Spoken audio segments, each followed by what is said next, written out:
Vamos lá. Oi, gente. Primeiramente, bom dia, boa tarde ou boa noite. Aqui quem fala é Ana Júlia.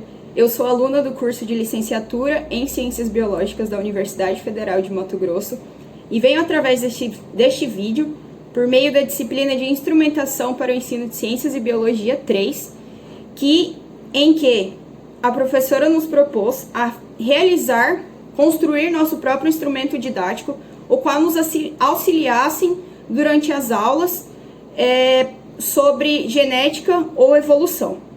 Bom, o meu instrumento didático, ele está voltado para alunos do 9º ano do ensino fundamental e é sobre o tema genética. Bom, continuando, a justificativa para qual eu escolhi esse tema e para qual também eu construí este instrumento didático foi porque genética a gente pode considerar que não é um assunto tão fácil assim, por se tratar de alunos do 9º ano, quando eles estão começando, iniciando os conceitos básicos da genética, para eles poderem entrar no ensino médio já preparados, e não é um assunto fácil de se assimilar. Então eu acredito que com a construção, com o devido manejo desse instrumento didático, juntamente com as aulas teóricas, eu acho que vai ajudar muito a compreensão, neste caso, se tratando da primeira lei de Mendel. Bom, os objetivos aos quais eu pretendo atingir com este instrumento didático, com os alunos manuseando, trabalhando e construindo este instrumento didático, é facilitar a compreensão da primeira lei de Mendel, assimilar os conceitos entre genótipo e fenótipo e também auxiliar a compreensão do quadrado de Punnett, essas coisas mais básicas, digamos assim.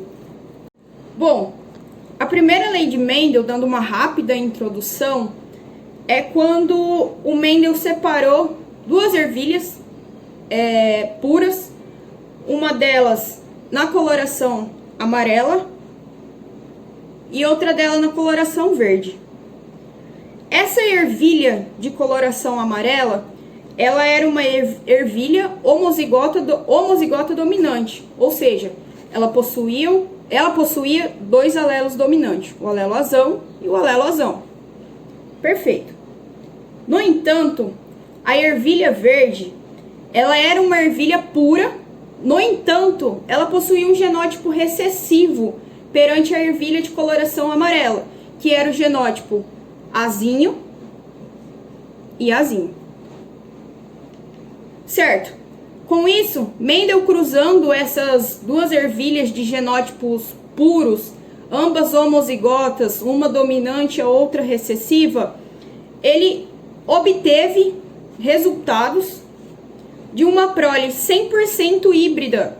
Mas o que seria uma prole 100% híbrida em relação aos seus parentais? Uma prole 100% híbrida seria uma prole 100% heterozigota. Por quê? Porque eu consegui pegar o genótipo de azão-azão com azinho-azinho. Nesse sentido, uma prole 100% heterozigótica e 100% de coloração amarela.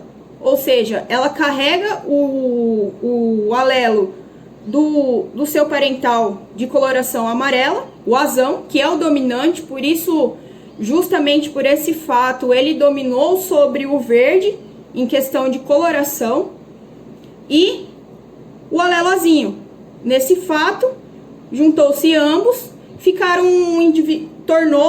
juntou e foi um indivíduo híbrido, formou-se um indivíduo híbrido de coloração amarela.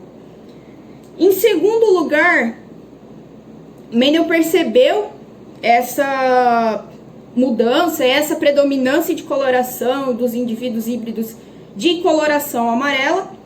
Ele resolveu cruzar esses indivíduos híbridos entre si, a geração F1, que são indivíduos azão e o indivíduo azinho.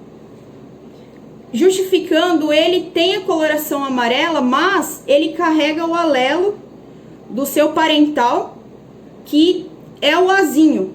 Isso é muito importante nesse detalhe. Assim, Mendel cruzando dois indivíduos híbridos, a gente tem o seguinte resultado. A gente tem 75% desses indivíduos serão de coloração amarela e apenas 25% fenotipicamente falando, ou seja, se tratando da coloração, e 25% terá a coloração verde. Vamos lá. Tratando agora dos genótipos. 25% será azão.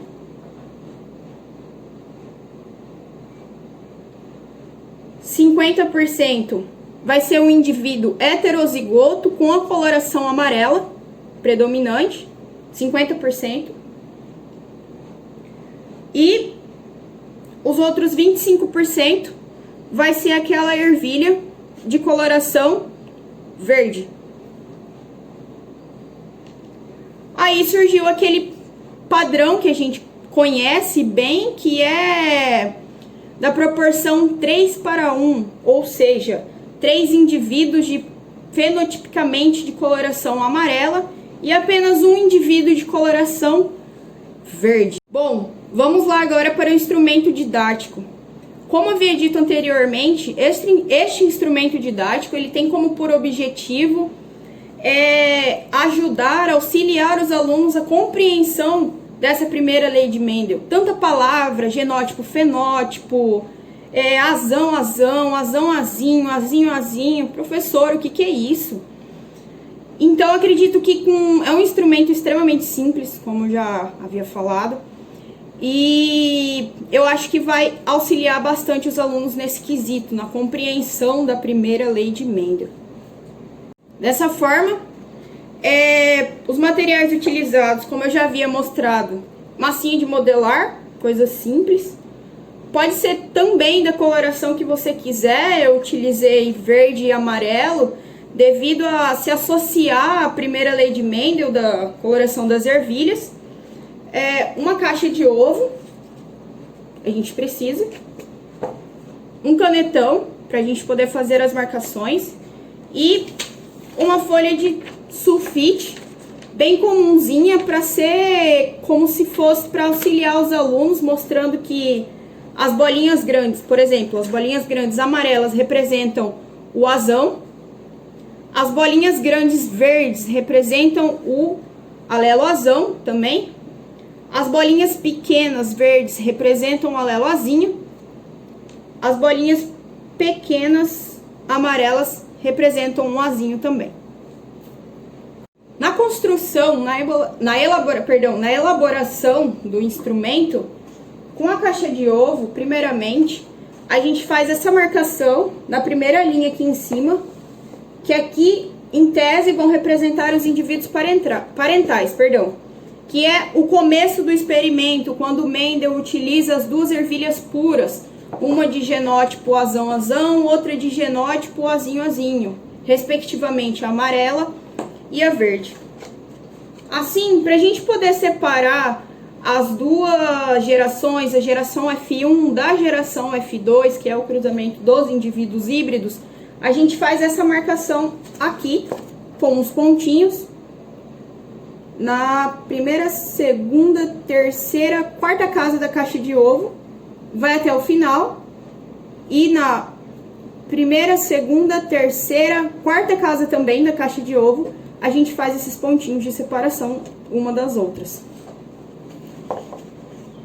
Bom, gente, agora em relação à aplicação do instrumento da caixinha de ovo, aqui em cima, como eu já havia dito anteriormente, são as legendas, que a bolinha grande verde representa o alelo azão, a bolinha verde pequena representa o alelo azinho, respectivamente, a bolinha amarela grande representa o alelo azão, respectivamente, a bolinha pequena amarela representa o azinho. Bom, baseado nas leis de Mendel e do cruzamento das ervilhas puras que ele fez a princípio entre 2 indivíduos homozigotos dominantes e o cruzamento entre dois indivíduos homozigotos recessivos, no entanto de coloração verde, ele obteve um resultado de uma prole 100% híbrida, carregando o alelo azão do indivíduo dominante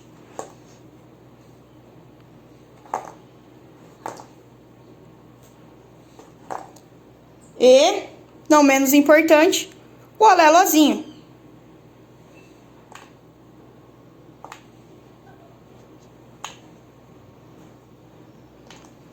Certo? Em seguida, ele resolveu cruzar esses indivíduos da geração F1, ou seja, ele pegou dois indivíduos híbridos